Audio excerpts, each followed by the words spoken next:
ہو بے گھروں کے سلاچ گھر کی ہے۔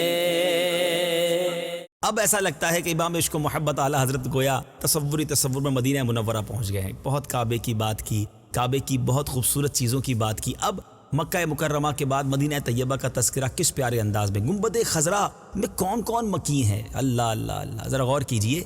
محبوب رب عرش ہے اس سبز قبہ میں، پہلو میں جلوہ گاہ عتیق و عمر کی ہے۔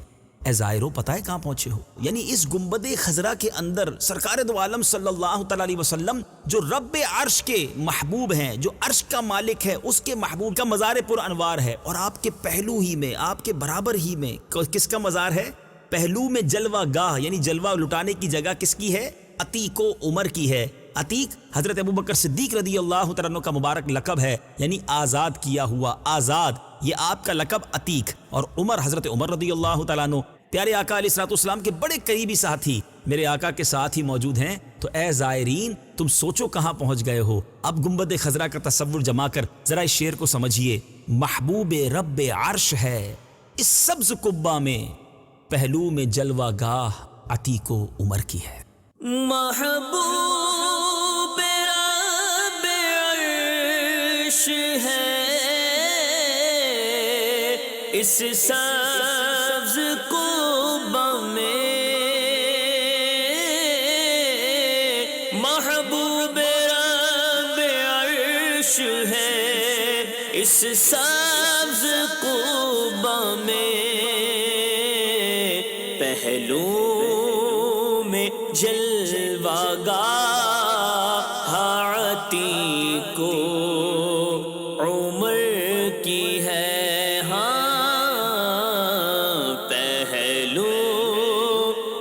جلوہ گاہ عتیق و عمر کی ہے۔ سبحان اللہ، سبحان اللہ۔ اعلیٰ حضرت امام عشق و محبت کی شاعری کو پڑھیں تو آپ کا قرآن پر، آپ کی قرآن کی تفسیر پر عبور کیسا ہے نظر آتا ہے، حدیث پر کیسی گرفت ہے اور کیسی نظر ہے وہ نظر آتی ہے۔ اور پھر نہ صرف قرآن و حدیث بلکہ بہت سارے علوم دینی، بلکہ وہ علوم بھی جس کو ہم سائنسی علوم کہتے ہیں۔ اب جو شعر ہے وہ علوم جو نجوم ہے، علوم فلکیات کا ایک شاندار، یوں سمجھے کہ ایگزامپل ہے، ایک شاندار مثال ہے۔ اعلیٰ حضرت فرماتے ہیں سعدین کا کران ہے پہلو ماہ میں، جھرمٹ کیے ہیں تارے تجلی کمر کی ہے۔ تھوڑا سا مشکل شعر ہے لیکن اگر اس کو سمجھیے تو اعلیٰ حضرت کی فصاحت، اعلیٰ حضرت کی جو علوم پر نظر ہے وہ سمجھ آتی ہے۔ سعدین کہتے ہیں دو سیارے جن کو بابرکت کہا جاتا ہے، یعنی زہرہ اور مشتری۔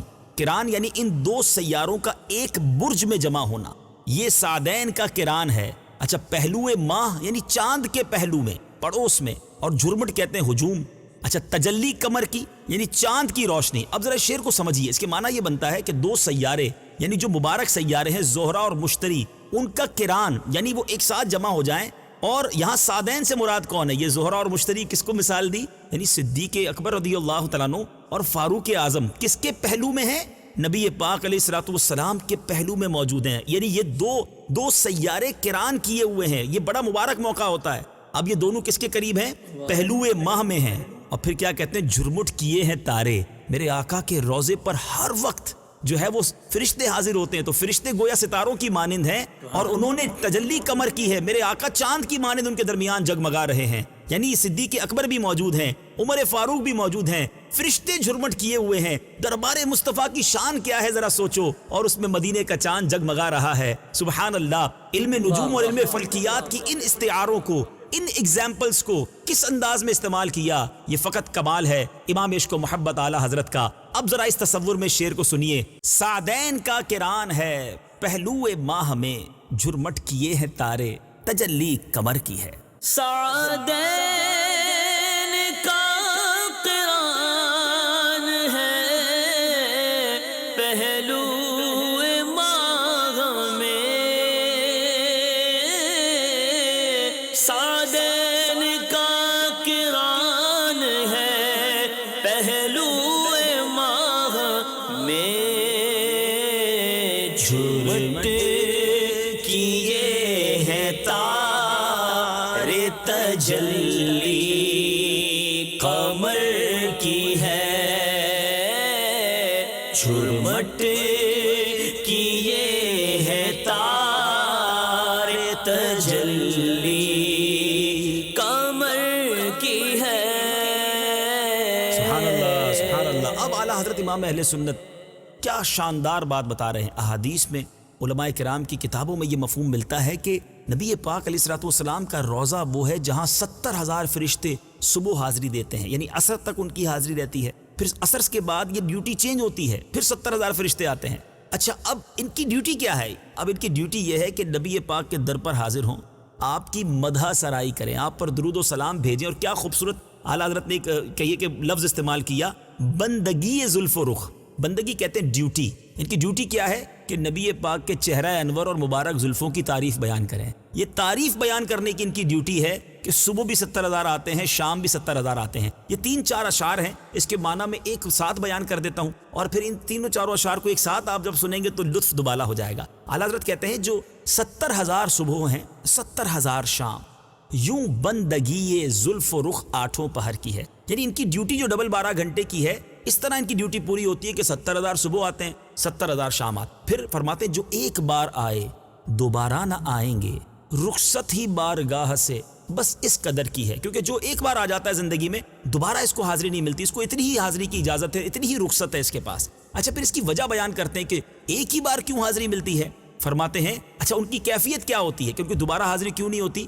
تڑپا کرے بدل کے پھر آنا کہاں نصیب، بے حکم کب مجال پرندے کو پر کی ہے۔ ارے یہ وہ در ہے جہاں پرندہ بھی بغیر اجازت کے اپنا پر نہیں مار سکتا، وہ تڑپتے رہتے ہیں کہ پھر کب آئیں گے، مگر ایک ہی بار حاضری ملتی ہے۔ اور اس کی وجہ بتاتے ہیں اعلیٰ حضرت کہ یہ بدلیاں نہ ہوں تو کروڑوں کی آس جائے۔ اللہ رب العزت کے فرشتے اتنے ہیں، ٹرائی ٹو امیجن، سمجھنے کی کوشش کیجیے اللہ کے فرشتے کتنے ہیں۔ کبھی کیلکولیٹر لے کر بیٹھیے گا کہ اگر 70,000 صبح حاضری دیں، 70,000 شام حاضری دیں، تو ایک دن میں کتنے فرشتوں کی حاضری ہو گئی؟ 1,40,000 فرشتے۔ اب پیارے آقا علیہ الصلوۃ والسلام کو دنیا سے پردہ فرمائے ہوئے کم و بیش 1450 سال ہو چکے ہیں، تو ایک دن میں اگر 1,40,000 فرشتے ہیں تو ایک مہینے میں کتنے فرشتوں نے حاضری دی؟ ایک سال میں کتنے فرشتوں نے حاضری دی؟ 1400 سال میں کتنے فرشتوں نے حاضری دی؟ آپ کا کیلکولیٹر، آپ کا کمپیوٹر سب جواب دے جائے گا۔ اور ابھی تو یہ سلسلہ قیامت تک جاری رہے گا۔ تو یہ جو بدلیاں کیوں ہوتی ہیں، کیوں ایک بار حاضری ہے، اس کی وجہ یہ بیان کرتے ہیں اعلیٰ حضرت، اللہ کے فرشتے اتنے ہیں کہ سب کو حاضری دینی ہے، اور نبی پاک کا در تو کسی کو مایوس نہیں کرتا نا۔ تو یہ بدلیاں نہ ہوں تو کروڑوں کی آس جائے، کروڑوں رہ جاتے اگر یہ بدلیاں نہ ہوتی۔ اور یہ بارگاہ مرحمت عام تر کی ہے۔ ارے یہ بارگاہ تو وہ ہے جو سب کے لیے مرحمت کرتی ہے، سب کے لیے رحمت والی سرکار ہے، تو سارے فرشتے حاضری دے دیں، اس لیے یہ نظام بنایا گیا۔ اب سنیے، اب اگلا جو شعر ہے وہ ایمان تازہ کر دیتا ہے کہ معصوم، فرشتے معصوم ہیں، فرشتے گناہ نہیں کرتے۔ یہاں ایک شرعی مسئلہ بھی سمجھ لیں کہ معصوم جو ہے یا تو فرشتوں کو کہا جا سکتا ہے یا انبیاء کو۔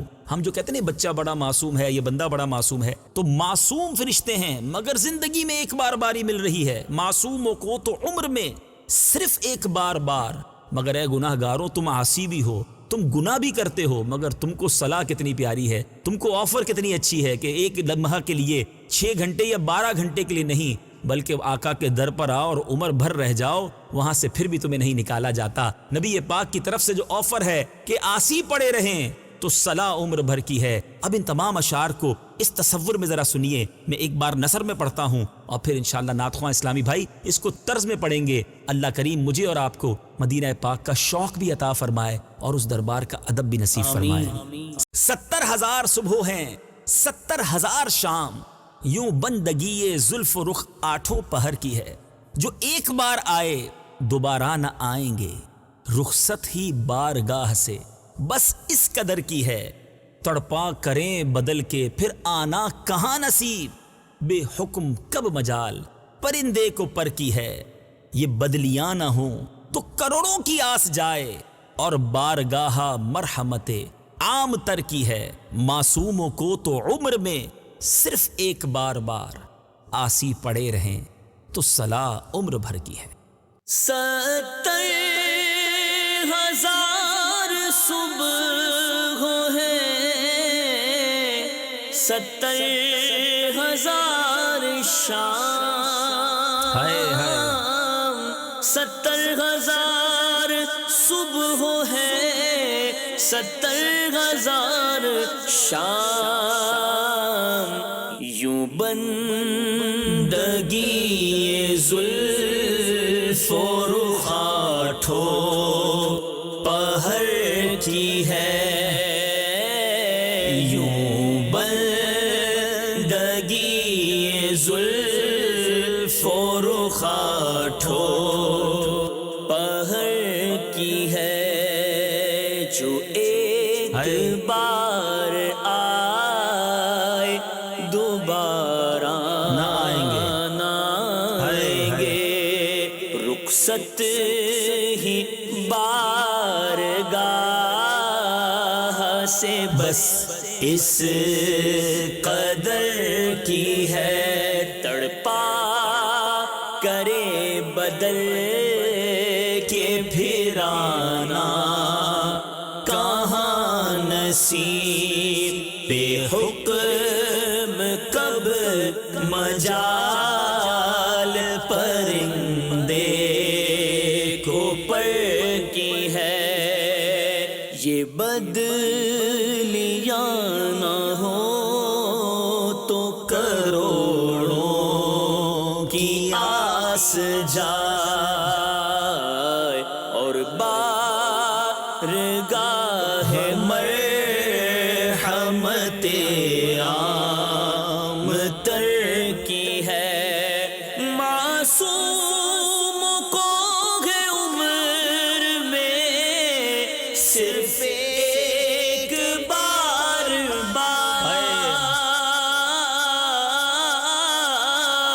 معصوموں کو ہے عمر میں صرف ایک بار آسی پڑے رہے تو سلام عمر بھر کی ہے، آسی پڑے رہے تو سلام عمر بھر کی ہے۔ سبحان اللہ سبحان اللہ۔ اگلا شعر، کیوں تاجداروں خواب میں دیکھی کبھی یہ شے، اعلیٰ حضرت کی شاعری کا لطف اٹھائیں، ذرا سمجھیے تو صحیح کیا بات کر رہے ہیں تاجداروں سے۔ تاجدار جو ہوتے ہیں نا بادشاہ، ان کے پاس بڑی قیمتی چیزیں ہوتی ہیں، بڑی فرحت والی، بڑی راحت والی، اور بڑی جس کو آپ کہیں کہ عیش و عشرت والی چیزیں ہوتی ہیں۔ اعلیٰ حضرت اچھا، اب جو تاجدار خواب دیکھے گا وہ کس چیز کا خواب دیکھے گا؟ اس سے بھی کوئی اعلیٰ عرفہ چیز، یعنی عام آدمی کا خواب تو یہ ہوتا ہے نا یار اس امیر آدمی جیسا میرے پاس کچھ ہو جائے، لیکن جو امیر اور تاجدار ہوگا وہ اس سے بھی اعلیٰ چیز کی خواب دیکھے گا۔ اعلیٰ حضرت کیا کہتے ہیں، اے تاجداروں کبھی خواب میں بھی دیکھی ہے وہ چیز؟ کون سی چیز؟ جو آج جھولیوں میں گدایان در کی ہے۔ لک ایٹ دا کمپیریزن، ایک طرف تاجدار ہیں، دوسری طرف نبی پاک کے در کے گدا ہیں جو جھولی پھیلائے بیٹھے ہیں سرکار کے در پہ۔ ان کی جھولی میں جو چیزیں ہیں نا وہ تم نے کبھی خواب میں بھی نہیں دیکھی ہوں گی۔ سبحان اللہ سبحان اللہ۔ ایمان تازہ کر دیتے ہیں اعلیٰ حضرت کہ نبی پاک کے گدا کو وہ کچھ ملتا ہے جو تاجدار خواب میں بھی نہیں دیکھ سکتا۔ اور سچی بات یہ ہے، عشق رسول جو ہے نا یہ پیسوں سے نہیں ملتا، درد مدینہ اس کو کسی قیمت کے تحت تولا نہیں جا سکتا۔ نبی پاک کا سچا عشق جس کے پاس ہے، بادشاہ تو تصور کرتا رہے پیارے آقا کے در سے جو کچھ خیرات ملتی ہے۔ ایک اور شاعر لکھتا ہے نا، تختے سکندری پر وہ تھوکتے نہیں ہیں، تختے سکندری پر وہ تھوکتے نہیں ہیں، بستر لگا ہوا ہے جن کا تیری گلی میں۔ اب ذرا اس عطائیں اور اس برکتوں کو ذہن میں رکھ کر اس شعر کو سنیے اور اپنے ایمان کو اور تازہ کیجئے۔ کیوں تاجداروں خواب میں دیکھی کبھی وہ شے، جو آج جھولیوں میں گدایان در کی ہے۔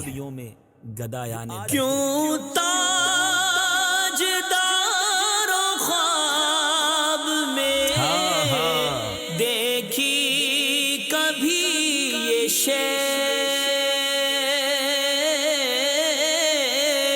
کیوں تاجداروں خواب میں دیکھی کبھی یہ شے، جو آج جھولیوں میں گدایان در کی ہے، جو آج جھولیوں میں گدایان در کی ہے۔ سبحان اللہ سبحان اللہ۔ اعلیٰ اعلیٰ حضرت کا اگلا شعر دیکھیے. پہلے مدینے کا شوق دلاتے ہیں اور اب سمجھا رہے ہیں مدینہ چھوڑ کے جانا نہیں, یہیں رہو بلکہ یہیں مر جاؤ. جی ہاں, مدینے میں مرنے کی جو یوں سمجھیے کہ دعوت دی ہے نا, جو انکریجمنٹ کی ہے, نبی پاک علیہ الصلوۃ والسلام خود فرماتے ہیں, حدیث پاک کا مضمون ہے, تم میں سے جن سے ہو سکے وہ مدینے میں مرے, کیونکہ جو مدینے میں مرے گا میں اس کی شفاعت کروں گا. اب ذرا اس حدیث کو ذہن میں رکھیے اور اعلیٰ حضرت کا یہ شعر سنیے, کیسی تشریح ہے اس حدیث کی. اعلیٰ حضرت فرماتے ہیں طیبہ میں مر کے ٹھنڈے چلے جاؤ آنکھیں بند. ٹھنڈے یعنی اطمینان کے ساتھ آنکھیں بند کر لو اور بے فکر ہو جاؤ. مر گئے نا طیبہ میں, اب کیا ہوگا؟ سیدھی سڑک یہ شہر شفاعت نگر کی ہے. یہ نبی پاک علیہ الصلوۃ والسلام کی تمہیں شفاعت دلا دے گی. تو اے مدینے آنے والوں, اب مدینہ چھوڑ کے نہ جاؤ بلکہ یہیں رہ جاؤ اور یہیں اپنا جو ہے وہ آخری وقت گزار لو اور سرکار کے قدموں میں جان دے دو. جان دے دو وعدہ دیدار پر, نقد اپنا دام ہو ہی جائے گا. تو کیا لکھتے ہیں؟ طیبہ میں مر کے ٹھنڈے چلے جاؤ آنکھیں بند, سیدھی سڑک یہ شہر شفاعت نگر کی ہے. طیبہ میں مر کے ٹھنڈے چلے جاؤ آنکھیں بند, طیبہ میں مر کے ٹھنڈے چلے جاؤ آنکھیں بند, سیدھی سڑک یہ شہر شفاعت نگر کی ہے. سیدھی سڑک یہ شہر, سیدھی سڑک یہ شہر شفاعت نگر کی ہے. میٹھے میٹھے اسلامی بھائیوں, آج دوسرا حصہ بھی ختم ہوا, مگر یہ کلام کمال کلام ہے. تقریباً 63 اشعار ہیں. انشاءاللہ اگلے سلسلے نغمات رضا میں اس کلام کا جو آخری حصہ ہے وہ بھی سنیں گے. جب تک کے لیے اعلیٰ حضرت کے کلام سنتے رہیے, اپنے دلوں کو عشق رسول میں مہکاتے رہیے. مدنی چینل دیکھتے رہیے. صلو علی الحبیب صلی اللہ تعالی علی محمد صلی اللہ علیہ وسلم. گونج گونج اٹھے ہیں نغمات رضا سے بوستا, کیوں نہ ہو کس پھول کی مدحت میں وامل قار ہے, کیوں نہ ہو کس پھول کی مدحت میں وامل قار ہے.